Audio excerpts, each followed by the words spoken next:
Não quero. Pessoal, nós vamos iniciando, então, tá? Primeiro lugar, porque já é muito tarde para o doutor Ferro, né? Então, Não.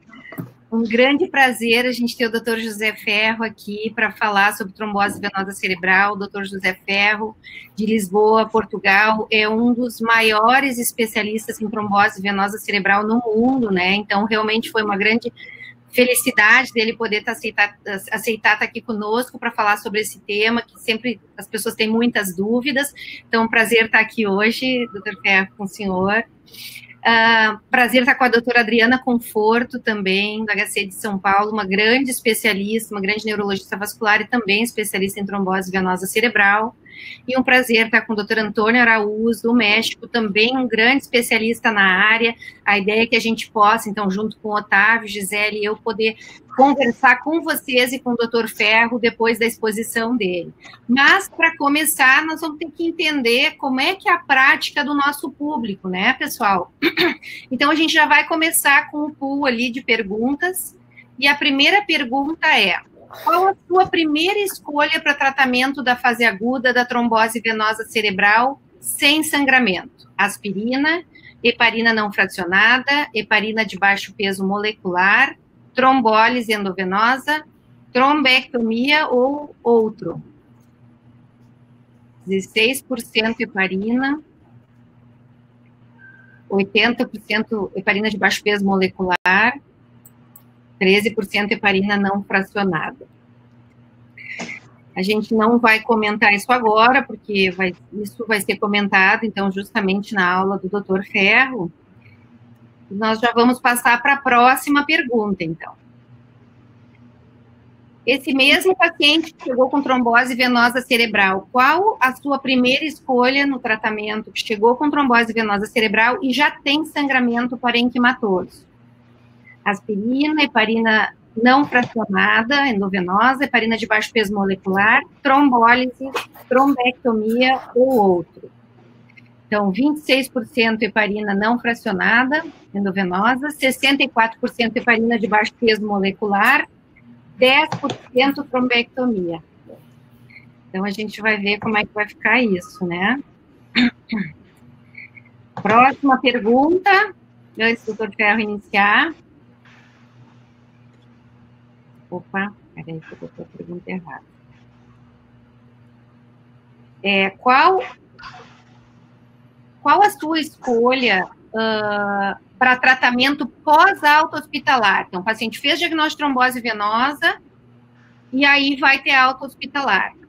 Varfarina, novos anticoagulantes orais, os DOACs, né, os anticoagulantes diretos, aspirina ou nenhum tratamento.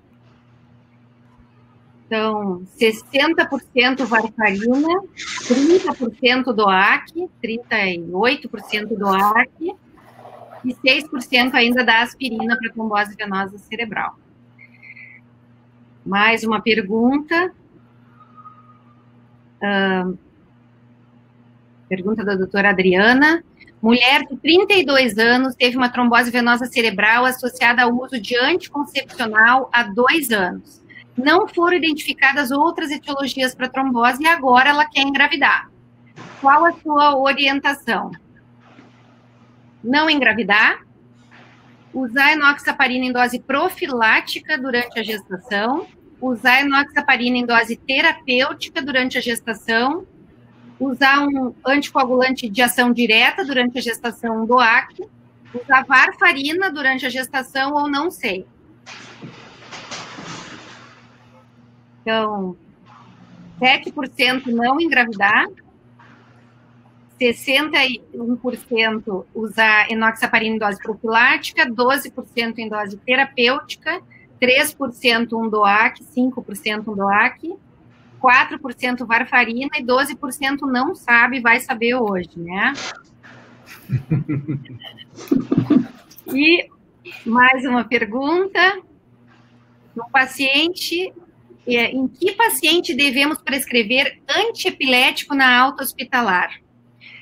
Anticonvulsivante, então. Todos os pacientes que tiveram trombose venosa cerebral, paciente com trombose venosa cerebral e lesão supratentorial, trombose venosa cerebral com lesão infratentorial, crise convulsiva na hospitalização e trombose venosa supratentorial e nunca. Bom, aqui é 3% trombose venosa com lesão infratentorial e 97% com lesão supratentorial e crise convulsiva, né? E a última pergunta, mas não menos importante, também da Adriana. Uma mulher de 40 anos foi anticoagulada devido à trombose venosa cerebral do seio sagital superior e seios transversos bilateralmente, associada a um infarto venoso. Evoluiu com hematoma intraparenquimatoso frontotemporal esquerdo, com edema, hipertensão intracraniana grave, coma, desvio de linha média de 10 milímetros na tomografia de crânio. Sua conduta seria trombólise e trombectomia intraceio, drenagem do hematoma, cirurgia descompressiva, drenagem do hematoma e cirurgia descompressiva ou outro. Então, paciente grave com trombose sagital superior e transversos, infarto venoso, evoluiu para hematoma e edema, desvio da linha média, hipertensão intracraniana, então 23%, 4% drenagem do hematoma, 22% cirurgia descompressiva, 60% drenagem do hematoma mais cirurgia descompressiva. Então, só para a gente ter uma ideia, a gente sabe que às vezes algumas dessas perguntas são difíceis de responder. Vamos ver então agora no Dr. Ferro a explicação e depois a gente vai debater, discutir então as dúvidas da nossa audiência. Dr. Ferro, muito obrigada. Pode começar. Muito obrigado por me terem convidado a participar nesta excelente iniciativa e espero que seja uma sessão muito animada e muito participada. Eu vou falar em português com um ligeiro acento brasileiro, senão não me entendem, acham que eu sou italiano. E tenho os diapositivos em inglês, então será fácil de compreender. Bom, vamos começar com um caso clínico. É uma paciente, uma mulher com colite ulcerosa, uma anemia deficitária, com excessivo oral e enxaqueca. Ela ingressa na sala de urgência porque tem uma cefaleia generalizada desde o maior quando está deitada, diferente da sua migraine habitual. No dia da admissão, ela sente falta de força nos membros esquerdos e fica sonolenta, e no exame neurológico está sonolenta, com glascoma-scalic, hemiparésia esquerda. Não se põem vários diagnósticos, pode ser um tumor, pode ser um quadro progressivo, com cefaleia, sinais focais, pode ser um tumor ou outra lesão expansiva cerebral. Faz um TAC logo na admissão e se vê uma hipodensidade difusa na região do tálamo, espalhando-se também para a região dos gânglios da base da cápsula interna, de acordo com os sinais clínicos. E talvez haja aqui também uma outra hipodensidade na região frontal alta do lado oposto. Então pode-se pôr uma nova hipótese que seja metástase, uma lesão desmielinizante com mais do que um foco. Então se passa a ressonância magnética e aqui se vê que há algumas lesões em difusão no tálamo e também em vários locais dos lobos frontais, mas as lesões na difusão não são muito extensas, são menos extensas que as lesões na TAC, contrariamente àquilo que aconteceria se fosse uma lesão desmielinizante ou um AVC isquémico. As lesões são muito maiores, ocupam grandes áreas do tálamo, gânglios da base e várias regiões dos lobos frontais. Reparem na discrepância entre as lesões em flare e em difusão. Em T2 asterisco, que é uma boa visualização para o sangue, vê-se que há trombos no sistema venoso profundo, seio reto, o sistema venoso profundo, e atestando que há uma trombose, e também nas veias corticais frontais, atestando que há uma trombose extensa, aqui também na confluência do seio reto com os seios transversos, Então, atestando que há uma trombose venosa bastante extensa. E isso é confirmado com a venografia por angiorressonância, que mostra uma oclusão total ou parcial dos dois seios transversos e também parcial do seio reto e parcial do sistema venoso profundo. Bem, então, qual é a epidemiologia da trombose venosa cerebral? Dos estudos mais recentes, comparado com o que fizemos no ano 2001, verifica-se que a incidência aparentemente aumentou, quer no estudo australiano, quer no estudo inglês, quer mais recentemente no estudo publicado este mês, em que, com base em dados administrativos, compararam a incidência no ano 2006 com o ano 2016 e se verificou que praticamente a incidência duplicou. Estes dados estão também em acordo com um estudo de incidência baseado na população, realizado na Holanda, que é o estado com a melhor metodologia, que mostra uma incidência de 1,32 por cada 100 mil habitantes. Portanto, a incidência aumentou, mas esta incidência este aumento dessa incidência é provavelmente aparente, porque aquilo que se trata fundamentalmente é de uma melhoria da detecção.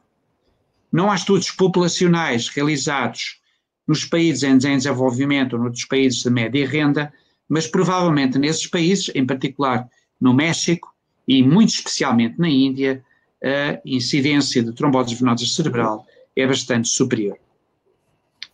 Por outro lado, há também evidência de que a epidemiologia está a mudar. Se compararmos a mortalidade das séries descritas ao longo dos anos, verificamos que a mortalidade tem vindo a decair, os casos são menos graves, há menos casos, menos pacientes com lesões focais ou em coma, e mesmo se nós compararmos os casos que no nosso hospital foram admitidos mais ou menos até ao ano 2000 ou nos últimos anos, verificamos que os sinais focais, o edema papilar, são menos frequentes e que os doentes ingressam muito mais cedo. 9, em média, a mediana 9 dias versus 16 dias. Significa, portanto, que os casos aparecem mais cedo e são detectados mais cedo e, portanto, em geral, são menos graves do que anteriormente. A trombose venosa cerebral é basicamente, fundamentalmente, uma doença das mulheres em idade fértil. Isso não quer dizer que não exista nos homens e também nas pessoas mais velhas, e é particularmente nestes dois grupos, nas mulheres e nos homens, nas mulheres mais velhas e nos homens, que têm sido detectada um aumento da incidência, provavelmente porque antigamente só se pensava no diagnóstico em mulheres a tomar contraceptivos ou em mulheres no puerpério.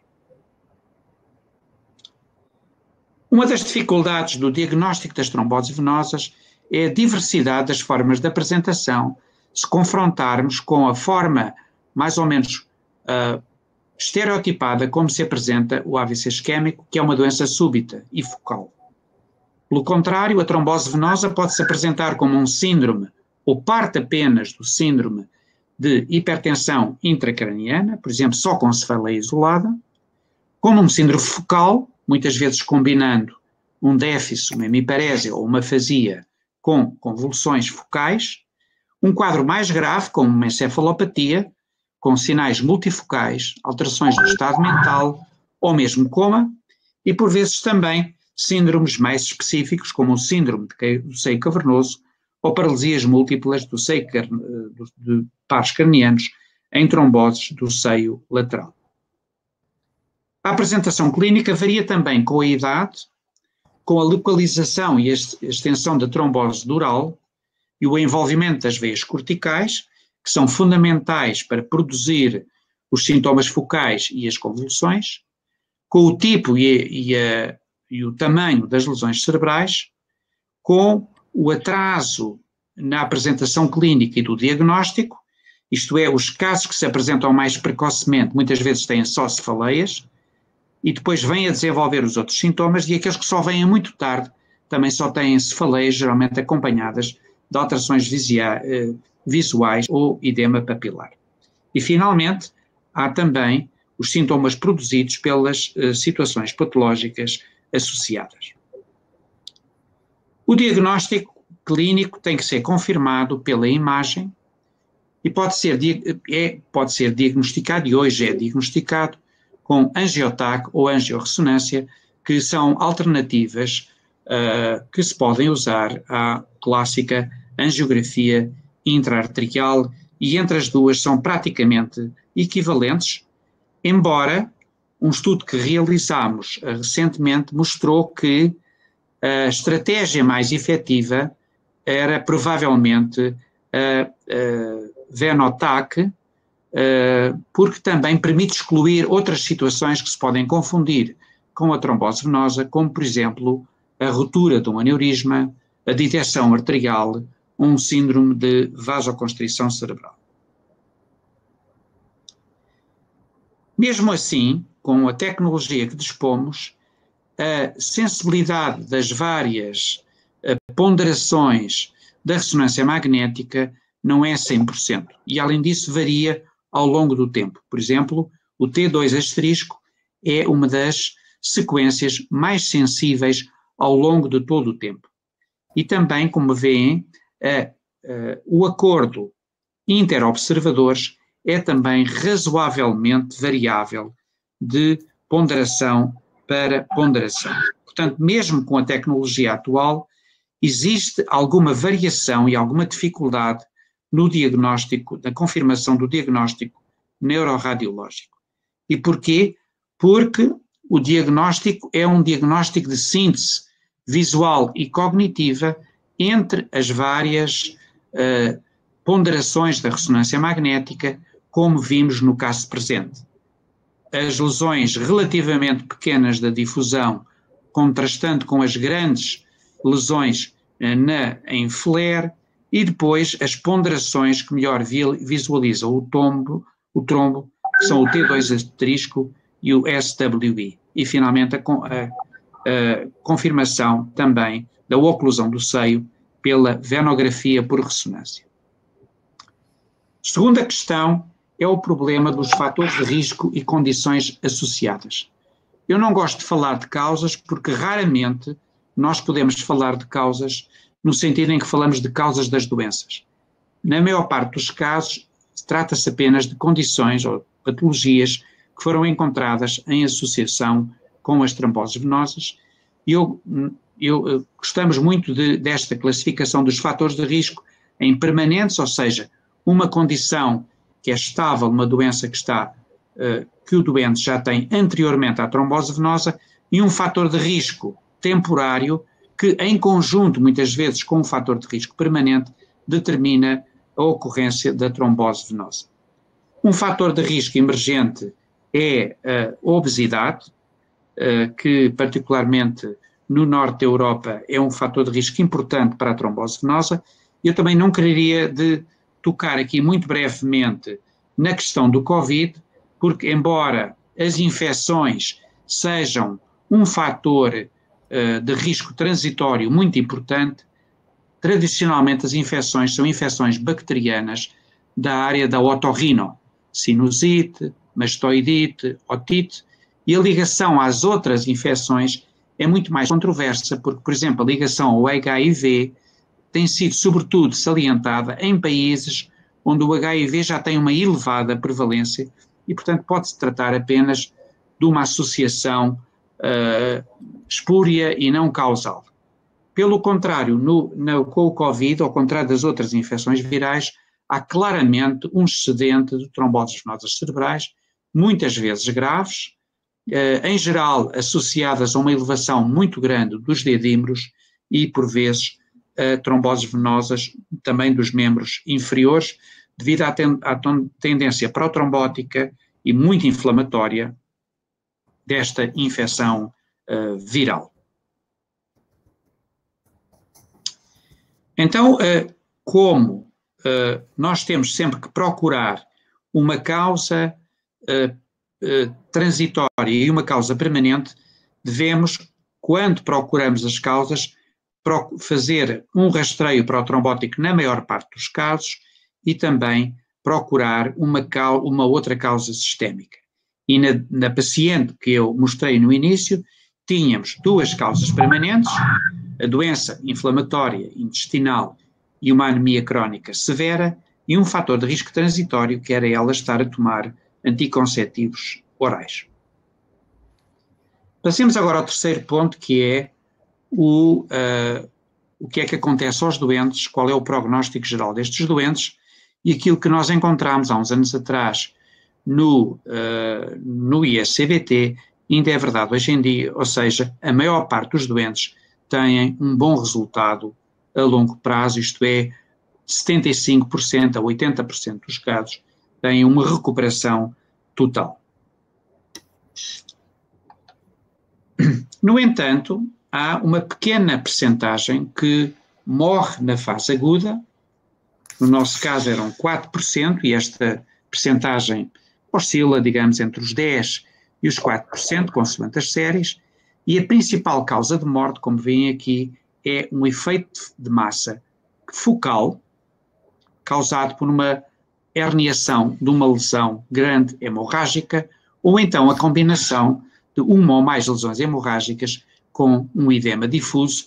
Isso vai ter importância na emergência do tratamento por hemicranectomia descompressiva para evitar estas mortes, porque, saliento novamente a demografia, trata-se de pessoas novas, plenitude da sua vida pessoal, familiar e laboral. Bem, temos alguma maneira de prever se o doente que temos na admissão, o seu quadro clínico vai evoluir num sentido bom ou não, particularmente se conseguimos ter alguma evidência de que ele poderá correr mal. Então desenvolvemos este CVT Risk Score, que vem aqui, que tem alguns, desde fatores de risco até a localização da lesão, a presença de hemorragias, e ele está disponível online no telemóvel de forma gratuita. E, por exemplo, nesta doente ela tinha apenas um fator de risco, que era ter um envolvimento do sistema nervoso profundo, e, portanto, como tinha menos do que 3 pontos, ela teria um bom prognóstico. Há outros scores que foram também desenvolvidos, por exemplo, pelo grupo mexicano, que são também bastante interessantes, mas estes scores têm ainda grandes limitações, e nós estamos agora a pensar utilizar métodos de inteligência artificial em amostras maiores para ver se podemos melhorar estes fatores, esta forma de prever o prognóstico. Passemos agora talvez à parte mais esperada, que é o tratamento, no qual nós consideraríamos 5 partes. O tratamento etiológico está um pouco fora desta aula, o tratamento antitrombótico, a gestão da hipertensão intracraniana, a prevenção e tratamento das convulsões e outros tratamentos sintomáticos, e depois um aspecto particular relacionado com a saúde das mulheres. Bem, as questões que se levantam no tratamento antitrombótico é se devemos fazer anticoagulação, se devemos fazer anticoagulação se houver uma hemorragia, mesmo esta pequena, como vemos aqui, uma pequena hemorragia serpiginosa apenas da convexidade, se devemos usar heparina não fracionada ou heparina de baixo peso molecular, se devemos usar trombólise endovenosa ou trombectomia endovascular, e o que devemos fazer depois do tratamento agudo. Bom, estas são as recomendações da ESO europeias, da Organização Europeia de Stroke e da European Academy of Neurology, e estas são as recomendações americanas, e elas, embora utilizem sistemas de classificação da evidência e de grau de recomendação diferentes, elas são bastante coincidentes, isto é, elas recomendam a heparina, embora a evidência seja moderada, uma vez que os ensaios são de dimensão modesta, mesmo que exista uma hemorragia intracraniana. Isso foi testado no ensaio holandês, em que não aconteceu nada de especial nos doentes que tinham hemorragia intracraniana e foram aleatorizados para heparina de baixo peso molecular e quer estudos observacionais, quer alguns pequenos ensaios realizados na Índia mostram que a heparina de baixo peso molecular tem a mesma eficácia e é mais segura e mais fácil de utilizar do que a heparina não fracionada, exceto se estiver iminente uma intervenção cirúrgica ou, por exemplo, se tiver que realizar uma punção lombar, porque nessa altura é mais rápido para mais rapidamente o efeito da heparina não fracionada do que da heparina de baixo peso molecular. Então temos agora o tema muito controverso do tratamento endovascular, e sobre o qual eu pessoalmente ainda não tenho embora seja coautor do estudo TOAC, e acredito completamente nos seus resultados, mas enquanto clínico tenho ainda algumas dúvidas se não haverá alguns pacientes que não beneficiem do tratamento endovascular. Real do nosso hospital, era um rapaz que foi para a urgência de pediatria, tinha um síndrome nefrótico, como sabem, é uma situação que se pode associar à trombose venosa cerebral, tratado com esteroides, outro fármaco que pode causar trombose venosa cerebral, ciclofosfamida. Ele começa com dor de cabeça e rapidamente entra em coma, em convulsão. Então temos uma situação de edema pantalâmico bilateral. Não há nenhuma outra doença que dê isto com exceção, exceto a trombose venosa cerebral, e a angiografia mostra uma oclusão praticamente total de todo o sistema venoso. Ele não responde à heparina, e então, em desespero, faz-se uma intervenção endovascular, ainda, neste caso, com injeção apenas química, com injeção de RTPA endovenoso. Verifica-se uma desobstrução completa da maior parte dos seios e regressão do edema pantalâmico, e o rapaz como que ressuscita. E eu penso que a maior parte dos centros que veem muitas tromboses cerebrais graves testemunharam algum destes casos de recuperação espetacular por tratamento endovascular. No entanto, a evidência revista é mais difícil de avaliar. A maior parte dos casos são séries que estão publicadas, e esta revisão do Dentaldi, já feita há uns anos, mostra que existe um razoável número de complicações hemorrágicas associadas a este procedimento. Já a revisão sistemática do Siddiqui de 2015 mostra que a trombectomia, mesmo ainda, consegue uma recanalização completa em praticamente 3/4 dos casos, apenas 10% de hemorragias cerebrais, mas afirma que são precisos ensaios clínicos. O algoritmo que estava nas recomendações americanas, que já tem uns anos, indicava que o tratamento endovascular devia ser usado se o doente estava em coma ou havia uma deterioração neurológica, apesar do melhor tratamento médico, e não tinha, e este quadro clínico não é explicado por outra causa qualquer, como por exemplo estado mal epilético, ou por uma grande massa, por um efeito de massa, que fosse suscetível de ser aliviado por cirurgia. Ora bem, foi por isso que o Jonathan Coutinho desenhou o estudo TOAC. Neste estudo TOAC incluímos apenas doentes com trombose venosa grave, com alteração de estado mental, coma, hemorragia ou trombose venosa profunda, que foram aleatorizados para heparina ou para trombólise ou trombectomia local. Este estudo decorreu na Holanda, em Portugal, na China e em mais 2 centros, em mais 2 países, e foi terminado por futilidade, como previsto, em novembro de 2016, depois de estarem incluídos menos de metade dos casos previstos. Ora bem, a maior parte dos doentes fizeram trombectomia mecânica, todos praticamente fizeram trombectomia mecânica, 91%, alguns fizeram em combinação com trombólise química e, portanto, muito poucos fizeram apenas trombólise química, portanto,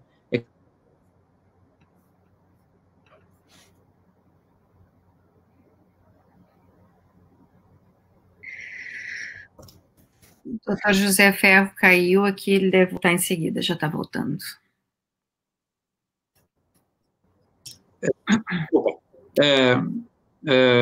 A crítica é que isto não funcionou, que o ensaio não funcionou porque os doentes não fizeram a trombectomia certa, não colhe porque a trombectomia foi mecânica na maior parte dos casos. Ora, quando comparamos os resultados aos 12 meses, como veem, não há nenhum benefício do tratamento endovascular e, pelo contrário, há um aumento da mortalidade associado a este procedimento. Portanto, os resultados do TOACT não nos fazem mudar o que escrevemos na recomendação, que é que o tratamento endovascular não pode ser nunca um tratamento de primeira linha e deve ser reservado aos casos que não respondem a nenhuma outra forma de tratamento. Existe depois um outro grupo, felizmente pequeno, de doentes que têm uma forma grave desde a entrada, que é, por exemplo, esta mulher de 48 anos, com afasia, um Glasgow-Coma de 11 e uma anisocória, e tem este hematoma, um edema cerebral difuso e já tem um desvio da linha média e não tem nenhum espaço, não tem nenhum sulco livre, e, portanto, se esta mulher não houver uma descompressão, ela vai provavelmente morrer por herniação transtentorial. E aqui está como a hemicraniectomia é salvadora da vida, e reparem como a hemicraniectomia, até podemos dizer que não foi tão extensa quanto devia, talvez tivesse até aqui, mas a verdade é que o cérebro voltou à linha média e a mulher foi salva de uma morte inevitável. Ora bem, se nós olharmos aquilo que foi publicado, verificamos que os resultados da cirurgia descompressiva na trombose venosa cerebral são muito melhores do que no AVC isquémico, porque a mortalidade é inferior a 1/3, há muito poucos doentes que fiquem com uma dependência severa e aproximadamente 1/3 recupera completamente. No entanto, a limitação desta evidência que existia era que praticamente todos os estudos eram estudos retrospectivos. Isso foi a razão que nos levou a fazer um estudo prospectivo, um registro prospectivo, que terminámos, que foi apresentado na European Academy of Neurology no verão passado, e portanto em maio passado, e que será agora apresentado de novo em Viena, na reunião conjunta da IESO e da World Stroke Organization. Então, como veem aqui neste diapositivo, nós temos nesta série 118 doentes de 15 centros em 10 países. Eu agradeço muito aos centros brasileiros que participaram e à Adriana, que fez um trabalho fabuloso para vencer até alguma burocracia que atualmente também existe no Brasil, quase tão forte como aquela que existe na Europa, e como veem, estes doentes deterioram muito rapidamente. Portanto, aqui vemos a deterioração clínica que existe desde o diagnóstico até ao dia da cirurgia, que em mediana é apenas um dia, e veem que muitos doentes que não estavam em coma entram em coma, outros desenvolvem uma anisocória uni ou bilateral, a lesão aumenta rapidamente de tamanho, o desvio da linha média aumenta rapidamente de tamanho e da herniação, sinais de herniação de 1/3 passam praticamente para 2/3. E isto implica, nós tínhamos tomografia computurizada ou ressonância à admissão e mesmo antes da cirurgia, e, portanto, isto mostra que estes doentes se deterioram muito rapidamente e se não intervirmos rapidamente já não vamos conseguir um tão bom resultado. Aqui temos os resultados à alta aos 6 meses e aos 12 meses e, como esperado, os resultados deste estudo, que é prospectivo, não são tão bons como as revisões sistemáticas, as meta-análises dos estudos retrospectivos, mas mesmo assim vemos que ranking 0 ou 1 aos 12 meses temos 15%, mais praticamente 20% de ranking 2, temos 36% de mortalidade, alguns relacionados com a doença basal, mas também muito poucos doentes ficam com uma incapacidade grave, portanto é uma cirurgia que é largamente compensadora, não só por evitar a morte, mas também por permitir uma recuperação completa. Um outro aspecto também que se verificou um avanço recente é a questão da recuperação. Vemos aqui que esta doente que mostramos acaba por recanalizar parcialmente o seio lateral e também o seio reto e parte do sistema venoso profundo. A Diana de Souza, que trabalha connosco, fez um estudo, uma revisão sistemática que mostrou que 86% dos doentes recanalizavam, e portanto isto mostra talvez porque é que o tratamento endovascular não é tão importante aqui na trombose venosa.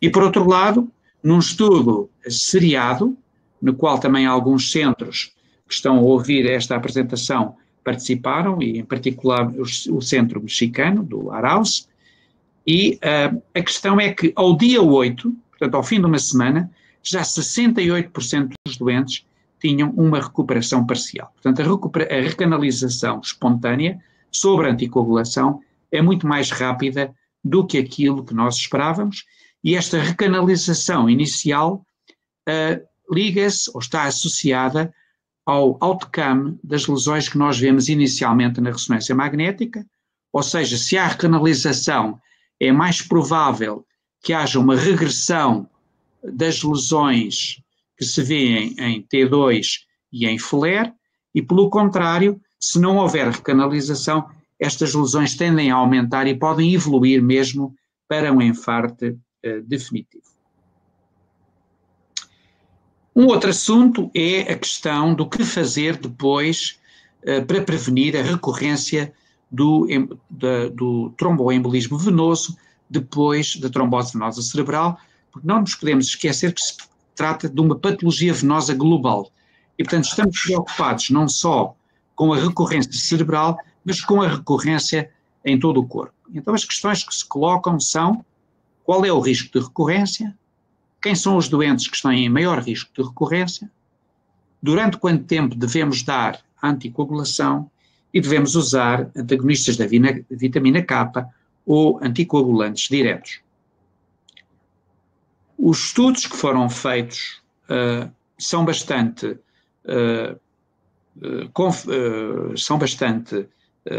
concordantes e mostram que existe um risco que não é muito elevado de recorrência da trombose venosa cerebral ou de outro evento trombótico. Um risco cumulativo aos 10 anos de 18%, o que é bastante menos do que aquilo que se observa na recorrência das tromboses venosas dos membros inferiores. Existem alguns fatores de risco para essa recorrência, como por exemplo o sexo masculino, as doenças mieloproliferativas ou a trombofilia severa. Não sabemos qual é a melhor duração do tempo. Estas recomendações das guidelines americanas são extrapoladas das recomendações feitas para outras partes do corpo, e nas recomendações europeias não nos comprometemos com nenhum intervalo específico de tempo. Isso está a ser analisado no estudo EXCOA, também no qual alguns centros que estão a ouvir estão a participar, e que tem neste momento, ou tinha em maio, 680 doentes incluídos. Agora o Covid atrapalhou um pouco a inclusão de mais doentes, mas vamos continuar a incluir doentes e a seguir aqueles que temos para deslindar esta importante questão. O último ponto é a questão, nesta questão da recorrência, devemos usar VQAs, portanto, varfarina, ou devemos usar novos anticoagulantes. Então, realizámos, com o sponsor foi a Boehringer Ingelheim, um ensaio aleatorizado com 120 doentes, que depois de 5 a 15 dias do tratamento agudo com heparina, foram aleatorizados para dabigatran, 150 mg, ou varfarina para um INR entre 2 e 3, e o endpoint primário era a combinação da recorrência de qualquer evento trombótico e de uma hemorragia major intracraniana ou sistémica. Então, destes 60 doentes que foram aleatorizados para cada um dos lados, verificou-se que praticamente não houve eventos, ou seja, não houve nenhum evento recorrente, o que mostra que provavelmente os estudos que existem sobreestimaram a recorrência dos eventos, consideradas o cuidado que temos atualmente na anticoagulação depois da fase aguda, e observaram-se apenas 3 hemorragias, uma no braço de dabigatran e 2 no braço varfarina. Portanto, o que podemos concluir é que ambas as modalidades que o risco de recorrência é baixo se os doentes estiverem convenientemente anticoaguladas e que podemos usar dabigatran ou varfarina ajustada à dose de acordo com o INR para este efeito. Só mais 2 aspectos antes de terminarmos. Primeiro, a questão das convulsões. As crises sintomáticas agudas aparecem até 1/4 dos doentes. O risco é maior se os doentes tiverem lesões supratentoriais, e 3 estudos observacionais são concordantes que se as pessoas tiverem lesões supratentoriais e convulsões sintomáticas agudas, os antiepiléticos reduzem este risco e, portanto, daí a recomendação que é feita nas guidelines europeias e também americanas. Já os dados sobre as convulsões remotas, ou chamadas epilepsia pós-AVC, são menos robustos, mas apontam um pouco no mesmo sentido, isto é, os fatores de risco parecem ser as convulsões sintomáticas agudas e os doentes com lesões hemorrágicas supratentoriais, particularmente hemorrágicas, e os doentes que se salvaram com a hemicranectomia, mas que apesar de tudo ficam com uma grande lesão hemorrágica. No entanto, o efeito dos antiepiléticos nestes doentes é menos evidente. Bom, se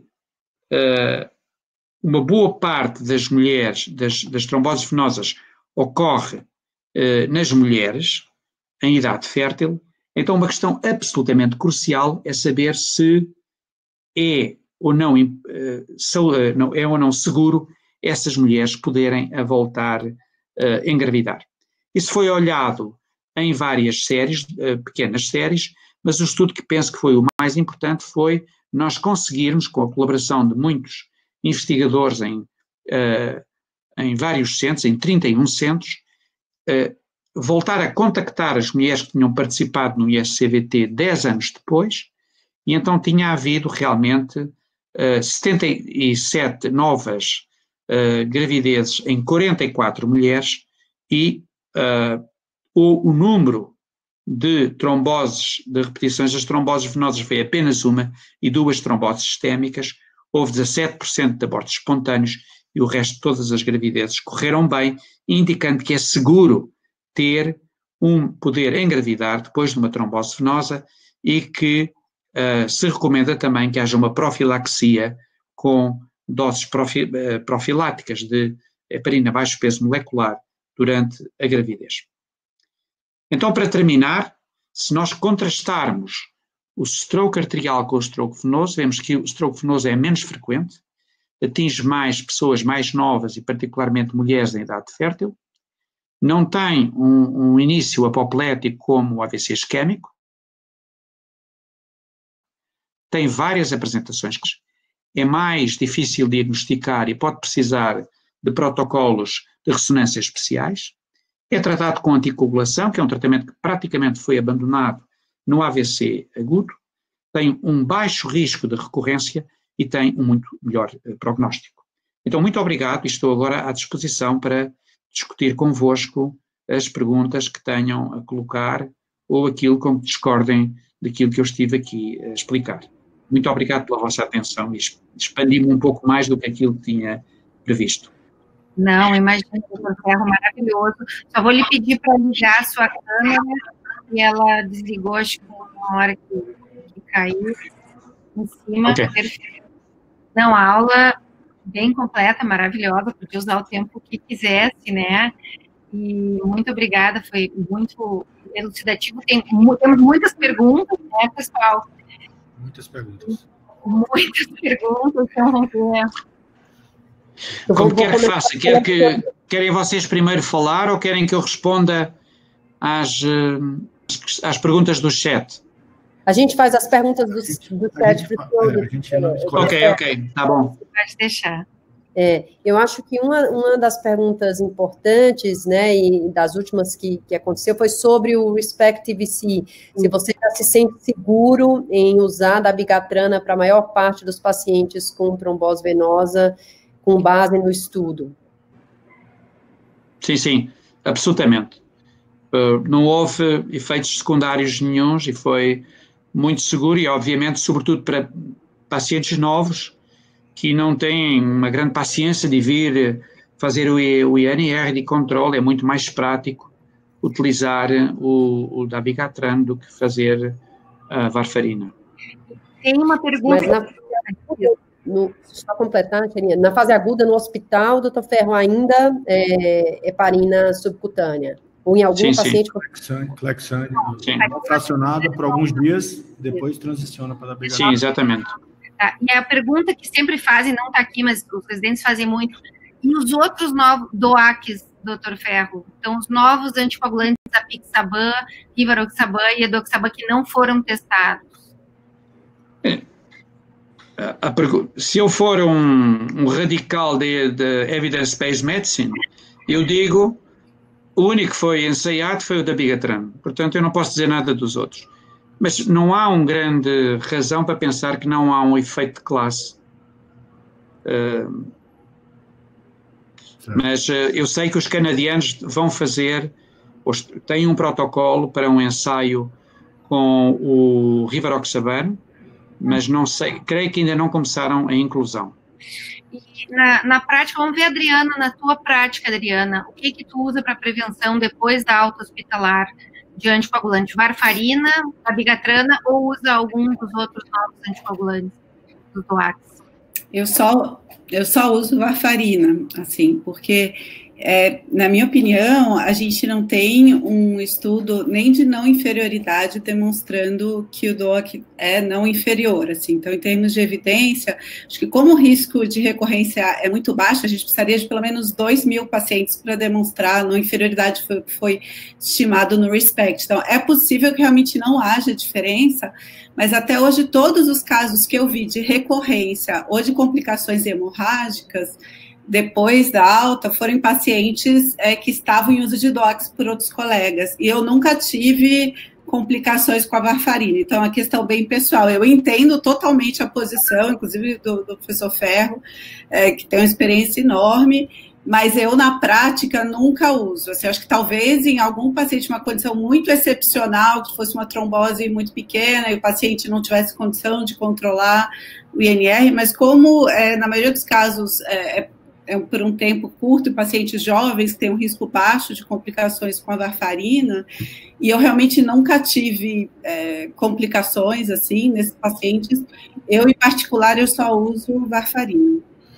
Eu queria só comentar aqui, Shelinha, eu tive alguns casos, Adriana, realmente, em que, não recorrência, mas eu tive casos de ausência e falência de recanalização, ou então recanalização parcial, com o uso de DOAC, que a gente acabou migrando para a varfarina também, sabe? Aí a minha pergunta para o professor Ferro é se ele faz alguma imagem precoce nesse momento da alta. Não. Não faz, né? Simplesmente transiciona. A canalização não deve ser, no meu ponto de vista, um guia para escolher, né? Para escolher a anticoagulação ou a duração da anticoagulação. Porque o sistema venoso tem uma colateralização brutal, enorme. Então, se há um problema, esse problema só se vai ver na fase aguda. A longo termo, o que pode acontecer é haver um síndrome de hipertensão intracranial. Esse foi o motivo, principalmente. Mas isso não creio, a essa altura, já o trombo está organizado. Então eu não creio que aí a anticoagulação faça seja o que for. Tá. E aí é interessante que... E além disso, o estudo que fizemos agora seriado mostra que a recanalização é muito mais precoce que aquilo que se imaginava. Perfeito. E aí a pergunta aqui no chat, algumas pessoas perguntando se poderia iniciar direto com anticoagulante oral, por exemplo, fez um diagnóstico de trombose venosa cerebral no consultório, ou internar esse paciente e começar com heparina e depois migrar para anticoagulante. Sim, ok. Começar com a heparina. Esses pacientes são instáveis muitas vezes.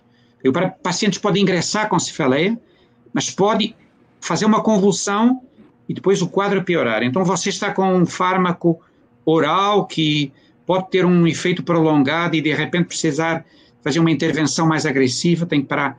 Então é um doente que pode não ser crítico no primeiro dia, mas pode ser crítico no terceiro dia. Então eu prefiro fazer, de acordo com os guidelines, mas mesmo não sendo os guidelines, do ponto de vista clínico, empírico, eu prefiro ter um tratamento parentérico nos primeiros dias até o doente estar estável. Perfeito. Excelente. Doutor Ferro, outra pergunta bem frequente dos residentes e do serviço público é o quanto de trombofilia você investiga e se isso tem uma implicação na escolha da droga. Então, aqui no serviço público no Brasil, a gente tem uma dificuldade de fazer a investigação de trombofilias hereditárias por completo, né?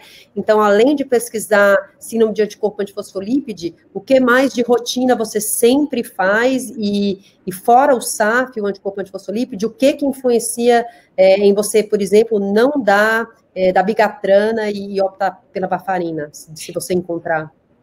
Bem, essa é uma pergunta muito importante. E nas recomendações europeias, nós não recomendamos screening sistemático da trombofilia. E porquê? Porque não há prova que o screening sistemático da trombofilia altere o prognóstico dos pacientes. Exceto na questão da recorrência. Mas mesmo assim, só há um estudo que mostra que a identificação de uma trombofilia severa é um fator de prognóstico de recorrência, e a recorrência é pouco frequente. Então, se você está num ambiente de recurso limitado, eu não recomendaria a investigação sistemática de trombofilia completa a toda a gente. Nas pessoas jovens, procurar o síndrome antifosfolípido me parece bem, mas as outras trombofilias genéticas, que são bastante raras, só se poderia limitar aos casos que já tiveram outra trombose venosa, ou no qual há uma história familiar, ou outra indicação clínica qualquer de que faça o paciente suspeito de ter uma trombofilia genética. E nesses casos, então, esses casos seriam para a varfarina. Perfeito. E uma pergunta sobre isso também, quando fazer punção lombar na investigação desse paciente? Sim, bom, se você tem alguma suspeição que pode ser uma meningite, por exemplo, se tem uma infecção da zona da otorrino, então o ataque pode mostrar algum realce, ou doente pacientes têm febre ou rigidez da nuca, então você faz logo a punção lombar, desde que não haja uma lesão que possa encravar, e antes praticamente de começar a anticoagulação, não é? E a Patrícia Canhão olhou para esse aspecto e verificou que a punção lombar, a realização de punção lombar, não piorava o prognóstico dos pacientes, embora altere a dinâmica do fluxo nas veias, não é? Porque altera a pressão, então o fluxo se torna mais rápido por a pressão baixar nas veias. Doutor Ferro, quão frequente você tem visto a necessidade do paciente precisar de uma fenestração do nervo óptico, né, para síndrome de hipertensão intracraniana? Não temos experiência. Não temos experiência porque os nossos pacientes vêm relativamente cedo, atualmente, e então fazem imagem muito cedo, e então não temos pacientes praticamente apresentando-se com um edema papilar atualmente, como eu mostrei, comparando a série de há 20 anos atrás com a atual, praticamente não temos pacientes com papiloedema atualmente. Então não há pacientes com baixa visual. Doutor Ferro, acho que outra pergunta frequente é com relação ao tempo, né? Então, apesar do estudo XCOA estar comparando 3 a 6 e 12, uma pergunta frequente nos ambulatórios de trombose venosa é se hoje já tem alguma evidência de, por exemplo, um paciente que tem um tromboembolismo pulmonar não provocado, né, de uso perene de anticoagulação, depois dos 12 meses, os pacientes no seu ambulatório de trombose venosa cerebral, eles ficam sem nenhuma medicação antitrombótica, se não encontrado nenhum fator de trombofilia, sem absolutamente nada? Tal e qual. Tal e qual. Bem, há enormes diferenças entre os pacientes, a demografia dos pacientes com trombose venosa cerebral, os pacientes com trombose venosa profunda e embolismo pulmonar. As idades não têm nada a ver. Nada a ver. São completamente diferentes. E a trombose venosa cerebral ela é um fenómeno raro, contrariamente ao tromboembolismo venoso dos membros inferiores.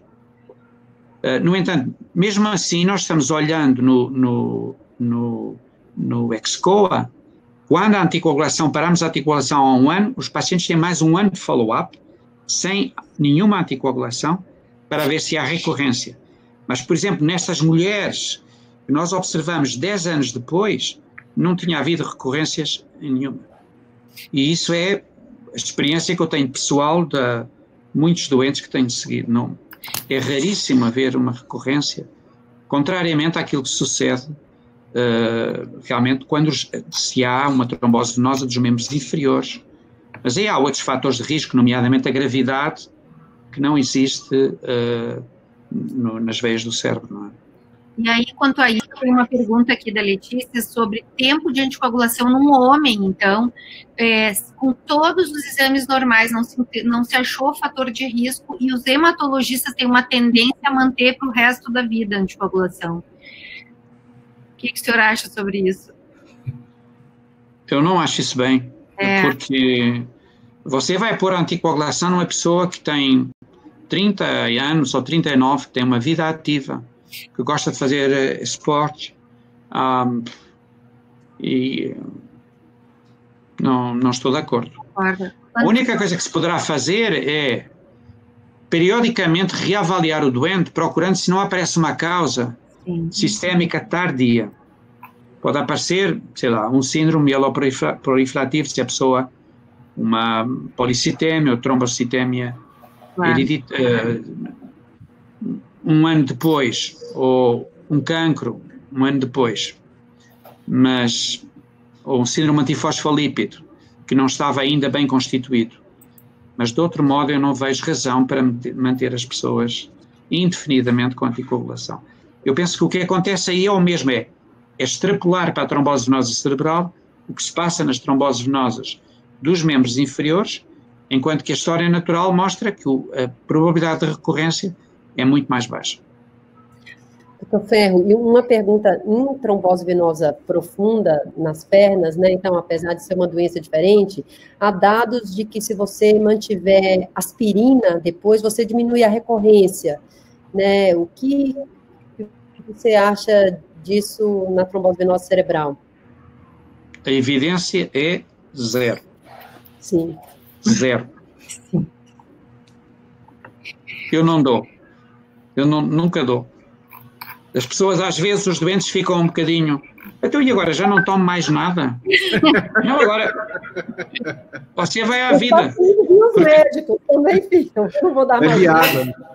Não, mas é que é muito diferente para a pessoa você dizer assim, você teve uma doença aguda, uma trombose venosa cerebral, vai fazer o tratamento de anticoagulante 6 meses e depois vai à vida, não pensa mais nisto, arquiva isto. Então ela não se deprime, não fica ansiosa, volta ao trabalho, não se quer reformar. Se você permanece com o doente a vir às consultas, a fazer controles, a fazer exames e a tomar remédios, nunca mais a pessoa fica normal. Portanto, eu sou bastante favorável a que os doentes tenham alta.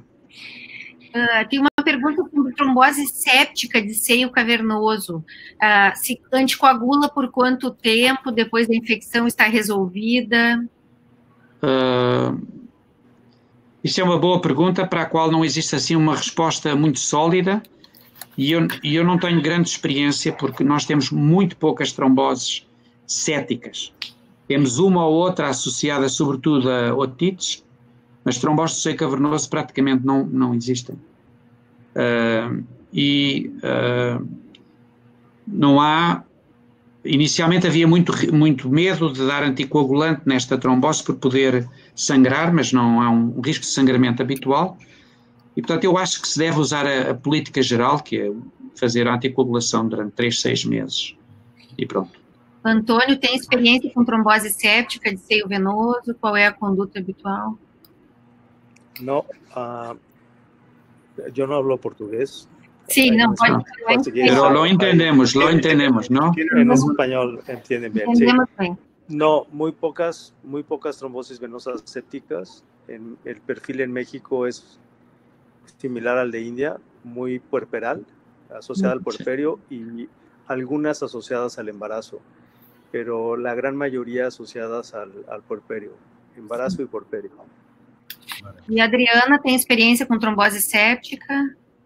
A gente já acompanhou alguns casos de sinusite, mastoidite, principalmente, e aí normalmente o que a gente faz é tratar a infecção com antibiótico e manter a anticoagulação no máximo 3 a 6 meses, depois nada também. Eu acabo investigando trombofilia e acabei detectando trombofilias em poucos pacientes com trombose séptica, mas a maioria não, e para mim, assim, acho que está resolvido. Às vezes o paciente fica muito angustiado, quer continuar tomando alguma coisa depois, assim, eu falo, não, vamos parar mesmo. Mas, assim, tiveram boas evoluções os pacientes. Alguns ficaram extremamente graves na fase aguda da trombose, mas depois, ambulatorialmente, eles estão bem. Doutor Ferro, uma pergunta aqui do Francisco Dias. Trombose diagnosticada em paciente com cefaleia crônica diária, onde nós não temos o momento de quando começou. Anticoagular ou não? Esse é mais complexo, né? Bem, pela ressonância você pode ter uma ideia se da cronicidade ou não da trombose venosa, mas eu tenho a tendência para tratar e investigar como se fosse um caso recente. E tratar e investigar.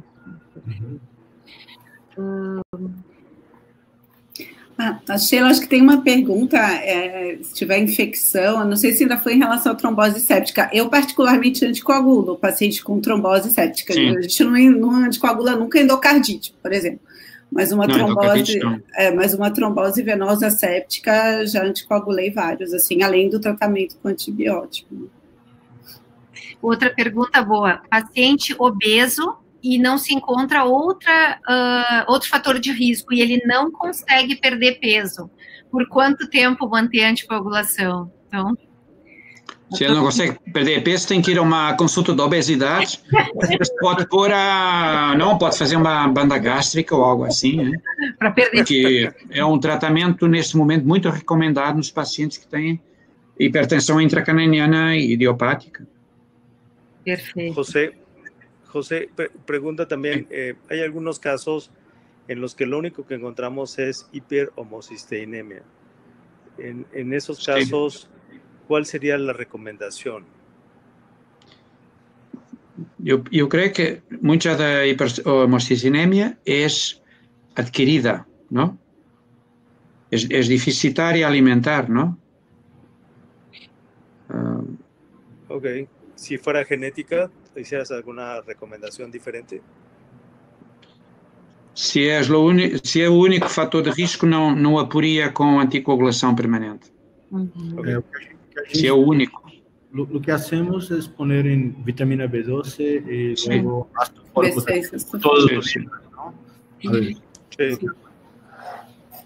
Outra pergunta aqui, já comentou sobre COVID e trombose venosa cerebral, a gente não sabe bem a recomendação, mas por quanto tempo, então, faria anticoagulação nesse paciente que a gente tem visto trombose venosa cerebral em pacientes com COVID?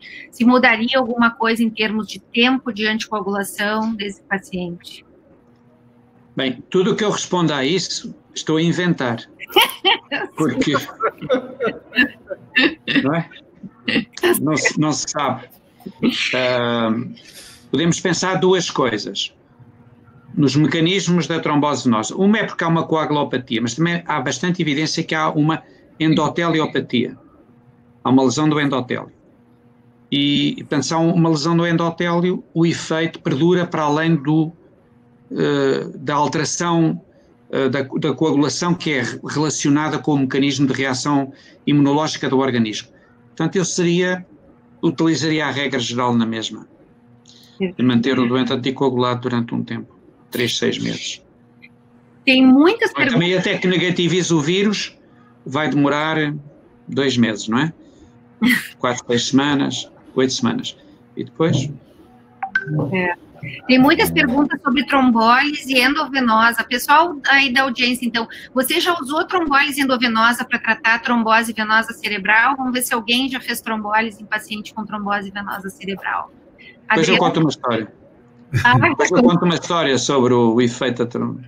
Perfeito. Tem algumas perguntas aqui, Adriana. Não, tem aquele caso que foi fantástico. Aquele caso que eu mostrei do rapaz. Pois é. Milagre. Mas depois tem uma história engraçada também.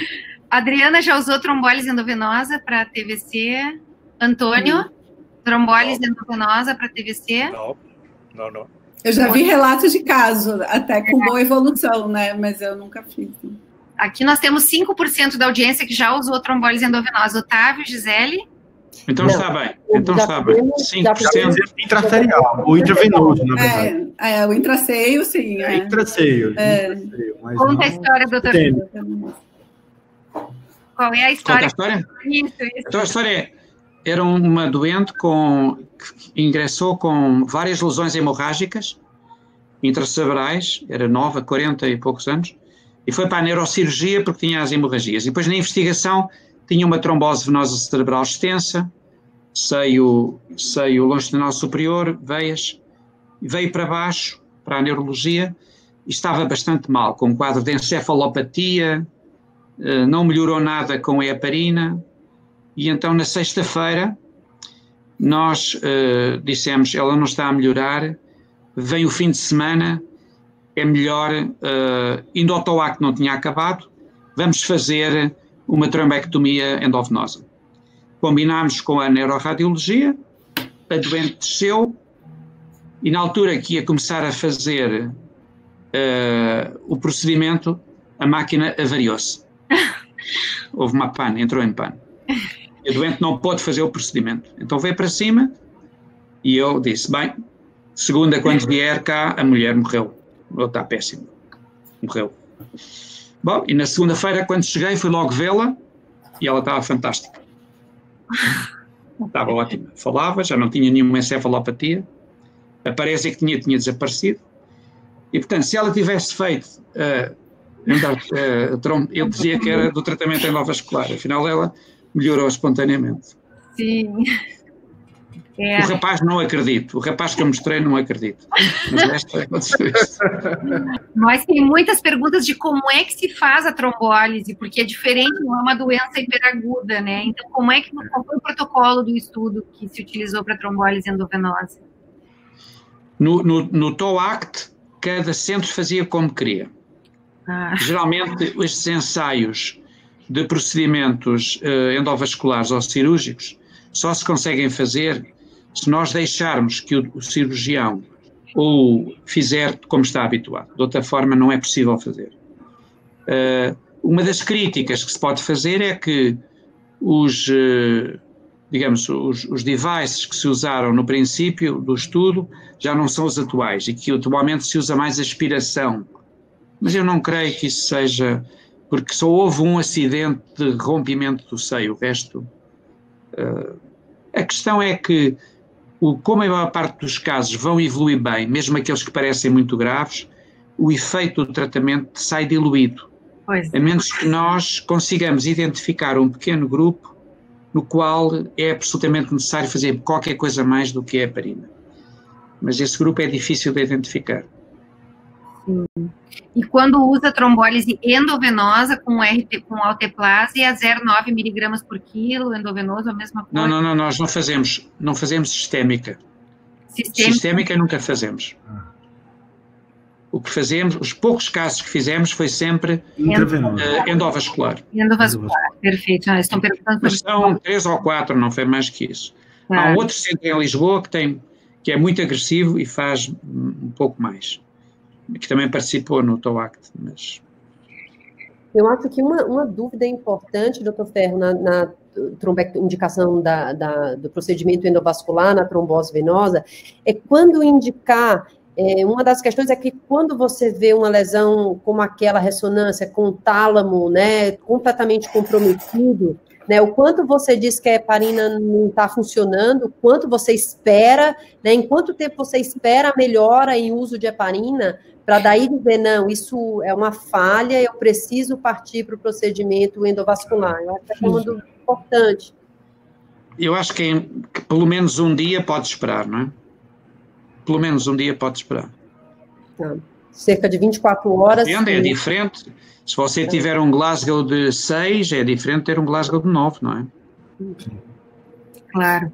Aqui é uma pergunta daquela nossa pergunta inicial, doutor Ferro, na taça, perguntando sobre, na prática, quando que o paciente ele se apresenta com uma crise convulsiva na fase aguda e quem segue depois com droga antiepilética e aí por quanto tempo, né?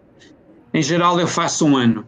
1 ano. Faço 1 ano, que é o que se faz em quase todas as crises sintomáticas agudas de outra etiologia, mas... 1 ano.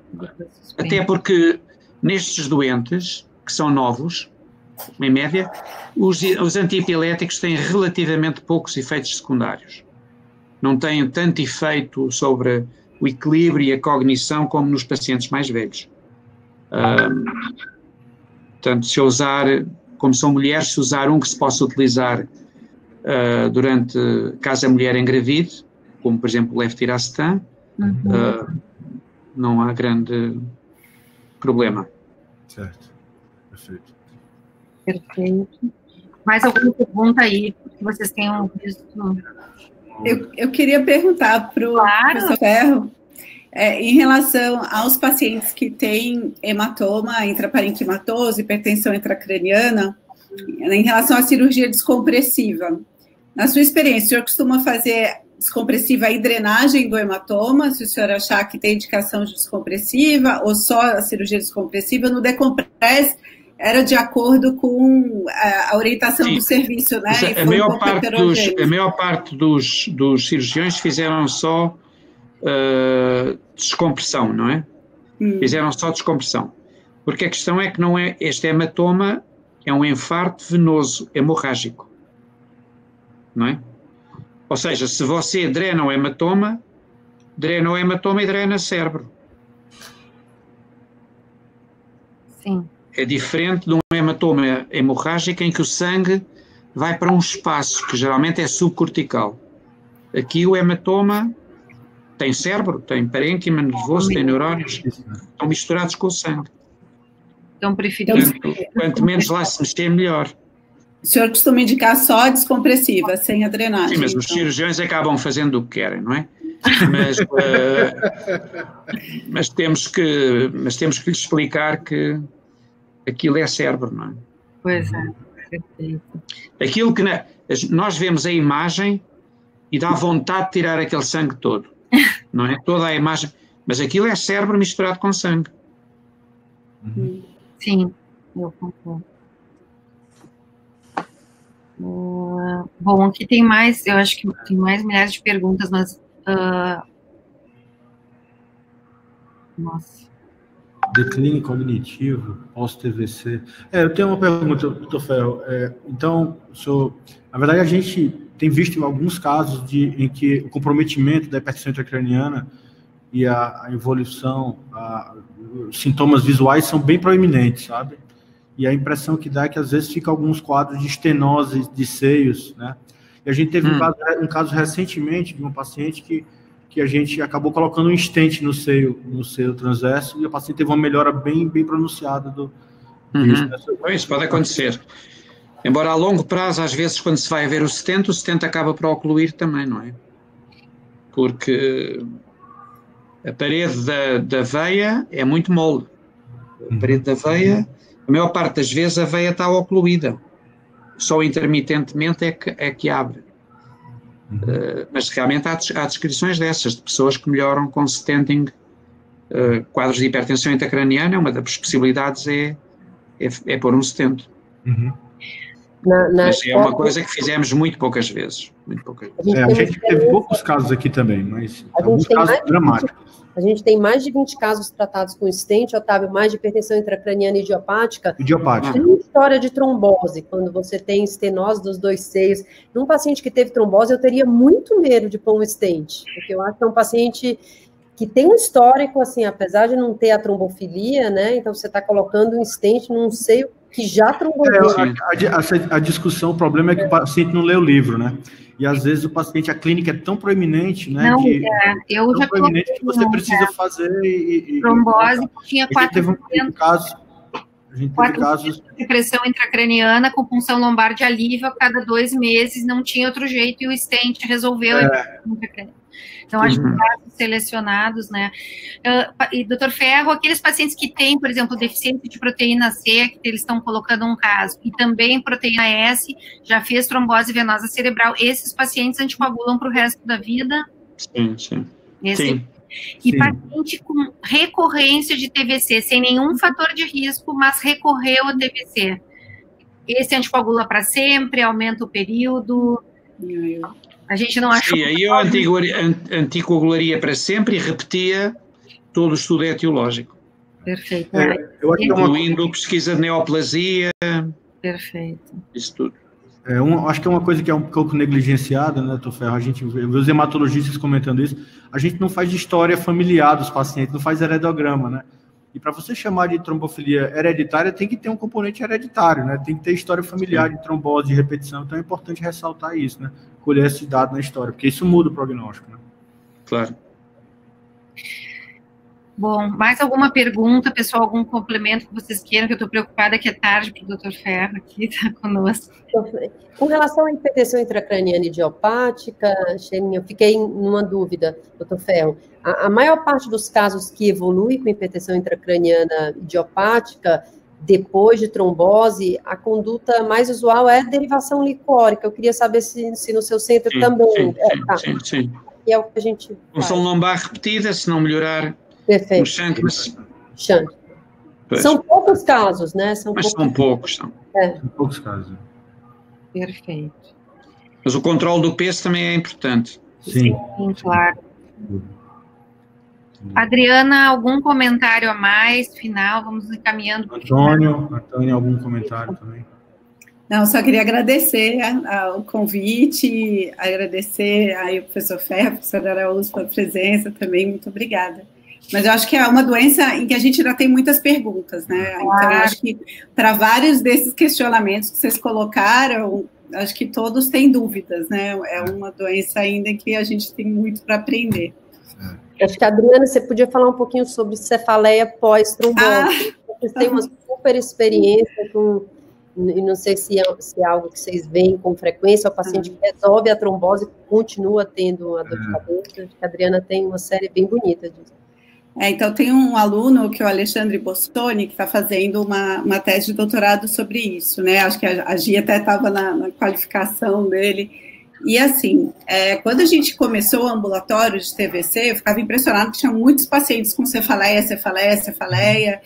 E aí a gente começou a tentar avaliar qual era realmente o tipo de cefaleia, por que aquele paciente tinha cefaleia e tudo mais. E a impressão que a gente tem agora com esses 100 casos que ele avaliou é que, na maioria dos casos, não é a mesma cefaleia da época da TVC. É um padrão completamente diferente e a maioria dos pacientes, o principal preditor dessa manutenção da cefaleia cronicamente é uma história de cefaleia primária anterior. E muitos pacientes ficam com abuso de analgésico. Então, eles têm a cefaleia da TVC, começam a fazer abuso de analgésico. Eu acho que é uma coisa que a gente tem que seguir com muito cuidado. Esses pacientes, logo que eles têm a TVC, além de se preocupar com a anticoagulação ou com a etiologia, orientar adequadamente o paciente em relação ao abuso de analgésico e evitar que isso aconteça, porque depois, às vezes, o paciente fica com uma cefaleia crônica que é muito mais difícil de tratar. E quando você vai tirar realmente a história, não é aquela cefaleia da fase aguda, e às vezes é uma enxaqueca, e o paciente começou a ter mais crise de enxaqueca, ficou com uma enxaqueca crônica depois do evento da trombose, pelo menos essa é a impressão que a gente tem até agora. Eu acho que é diferente, por exemplo, de um paciente que teve cefaleia na fase aguda da trombose, ficou sem cefaleia, e aí voltou a ter uma cefaleia que não tem característica de cefaleia primária, aí eu acho que é sempre importante investigar. O risco de recorrência é baixo, mas ele pode acontecer, investigar outras complicações, como fístula, ou eventualmente uma hipertensão intracraniana, como vocês colocaram, crônica, né? Mas, assim, na maioria dos casos que a gente tem visto, é bem distinto o padrão desses pacientes que ficam com cefaleia mais de 6 meses depois da trombose, do que da fase aguda. E eles respondem bem a tratamentos de cefaleia primária e a suspensão do abuso de analgésico. Pelo menos é a impressão que a gente tem até agora. Antônio, também tem muita experiência, né, com trombose venosa cerebral. Algum comentário, alguma coisa que não foi perguntada que seria importante? Não estou ouvindo o teu áudio, Antônio, teu áudio. Ya. Quisiera sobre todo dejar la pregunta porque en nuestro centro una conducta que tenemos es que hacemos repetición de estudios de venas, venoresonancia o venotomografía, para saber si los pacientes se recanalizaron o no se recanalizaron. Y esa no es una conducta que se siga o que se indique en las guías. Da la impresión de que una vez que se hace el diagnóstico de trombosis, se da el anticoagulante y se acabó. Entonces yo quisiera escuchar la opinión de José y de ustedes. ¿Cuál es la necesidad de hacer estudios repetidos en estos pacientes para saber si tenemos recanalización de los vasos y si eso tiene algún impacto en el tratamiento? Perfeito. Dr. Ferro? Bem, essa é uma questão importante. A nossa prática é que só, quer dizer, temos que ter um segundo exame basal para depois poder comparar se o doente vier outra vez, por exemplo, com dor de cabeça, e podemos comparar-se qual era o estado das veias depois da alta com uma eventual recorrência. Esse é o único indicação que eu vejo, ou utilidade que eu vejo em termos um exame repetido. Bom, porque a nossa tendência geral em fazer exames em medicina é porque achamos que acrescentamos informação. Acrescentamos informação para o diagnóstico, acrescentamos informação para o prognóstico ou para as escolhas terapêuticas. Mas, na verdade, se nós perguntarmos ao contrário, o que é que a realização deste exame alterou o outcome dos doentes, a resposta a qual foi a vantagem de fazer este exame é muito mais limitada. Primeiro porque há muito poucos estudos que tenham sido feitos desta maneira. Por exemplo, comparar o outcome de doentes em tromboses venosas cerebrais que repetiram a ressonância, o exame, a venotac, com os que não repetiram a venotac, e a minha convicção é que não íamos encontrar diferença nenhuma no outcome. Não é? Portanto, se você se puser do lado do doente ou do lado do pagador dos exames, Ele vai dizer para que é que eu estou a fazer um exame que não vai alterar nada ao que me vai acontecer. Para que é que eu vou pagar esse exame se isso não vai alterar o outcome do doente? E a tendência hoje dos guidelines, no que diz respeito aos exames complementares, aos exames de diagnóstico, é mudarem um bocadinho o paradigma de, em vez de serem auxiliares do diagnóstico, melhorarem o prognóstico. Isso é muito mais difícil de provar. Perfeito. Tem mais 2 perguntas finais aqui, sobre o uso de topiramato para os pacientes que ficam com hipertensão intracraniana ou de acetazolamida. Sim. Nós antigamente usávamos acetazolamida na fase aguda. Já temos esses dados vistos do ISCVT. Usar ou não usar a acetazolamida não altera nada o outcome em termos de mortalidade ou ranking, mas diminui a cefaleia, isso é evidente. Às vezes basta dar 2, 3 dias e a cefaleia reduz-se imediatamente.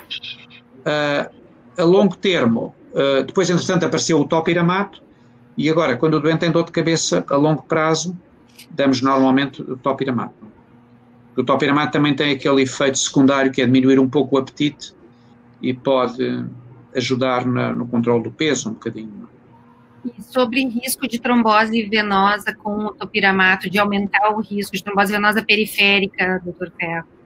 Não é uma preocupação? Não. Eu já peço para beber bastante água por causa do risco de pedra no rim, de cálcio renal. Isso, mais do que isso. Não, eu tenho outra pergunta, porque eu não dou topiramato para trombose venosa pelo risco de aumentar a trombose venosa periférica. Eu peço para beber muito líquido, peço para beber uns 3 litros, 4 litros de água por dia, é isso que eu faço. Vocês costumam usar topiramato, pessoal? Eu uso, mas foi raro, assim, eu precisar. A maioria só na fase aguda acetazolamida, às vezes deixa um tempo a acetazolamida até melhorar a hipertensão intracraniana, e eu achei, assim, bem pouco necessário na maioria dos pacientes. Eu tive um caso recente, gente, que teve um paciente jovem com uma trombose extensa, muito extensa, mas muito bem, sem transformação hemorrágica, né? E o quadro clínico dela, basicamente, era além da cefaleia, ela tinha paresia de sexto par bilateral, né, e edema de papila e perda visual progressiva. Era o quadro dela, tá? Uhum. E a gente teve que usar altas doses de topiramato, ou de acetazolamida e topiramato, não respondeu, e a gente chegou a fazer uma fenestração precoce do nervo óptico, em vigência de anticoagulação. Inclusive, eu reverti a anticoagulação por 1 hora ela estava em uso de dabigatrana, a gente reverteu com o idarucizumab, né, e ela fez o procedimento super bem e melhorou muito, o quadro visual melhorou assim dramaticamente depois da fenestração. Acho que é aqueles pacientes que não lê o livro, né, mas ela tinha uma paciente jovem com um quadro predominante de hipertensão intracraniana, inclusive com paresia de sexto par bilateral, que vem melhorando, tá, mas não tá completamente corrigido, não. Já tive também, Otávio, já algumas vezes. Eu achei que o idarucizumab foi muito interessante nesse contexto, né, porque você pode fazer a cirurgia depois de meia hora. E o pessoal da oftalmo estava desesperado. Claro. Cara, eu vou ter que deixar 2 dias sem anticoagulação. Eu digo, não, você vai fazer. Então, a gente acabou fazendo com o idarucizumab e o resultado foi bom. Excelente. Pessoal, então, maravilhosa discussão, doutor Ferro. Muito obrigada. Muito obrigado porque foi muito interessante. Acho que esta iniciativa é ótima e foi aqui uma discussão muito interessante e eu acho que foi, digamos, verdadeira do ponto de vista clínico. Toda a gente disse o que fazia e pôs as suas dificuldades e variações da prática, e a gente não vê isto muito nos congressos. Sim. Porque as pessoas refugiam-se, os peritos refugiam-se muito a dizer, não há evidência, não é preciso mais ensaios, e isso não interessa nada, porque então para isso não é preciso é preciso ouvir os peritos, não é? Exatamente. Muito obrigada a todos. Maravilhoso. Maravilhoso. Então, Antônio, muito obrigado, Antônio. Deus. 19. Adriana. Gente, obrigada. Boa noite a todos. Boa noite. Tchau, gente. Tchau. Tchau, gente, como vocês dizem. Tchau.